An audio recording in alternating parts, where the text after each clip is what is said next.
మూడో ప్రపంచ యుద్ధం రాకుండా ఉండాలని కోరుకోవాలి. ఎందుకంటే మన చేతుల్లో ఏమీ లేదు. జరుగుతున్నటువంటి పరిణామాలు చూస్తుంటే చాలా దారుణమైనటువంటి సిట్యుయేషన్స్ కనబడుతున్నాయి.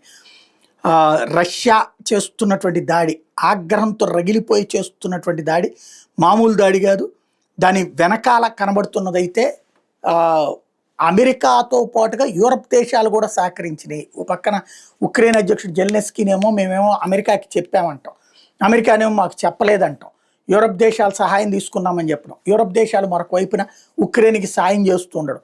ఈ పరిణామాలన్నిట్లలో రష్యా అయితే ప్రస్తుతానికి ఉక్రెయిన్ మీదనే తన కసంతా చూపెడుతోంది. కానీ సేమ్ టైం సబ్మెరైన్లు రంగంలోకి దిగటము, లేకపోతే అణ్వస్త్రాలను ప్రయోగించగలిగేటటువంటి క్షిపణులను బయటికి తీయడము, ఇవి వాషింగ్టన్ లాంటి వైపుకి తిరుగుతున్నాయి. ఇటు పక్కన వీళ్ళ వైపుకి తిరుగుతున్నటువంటి సిచ్యుయేషన్లో కాస్త ఆందోళన కలిగించే పరిణామం.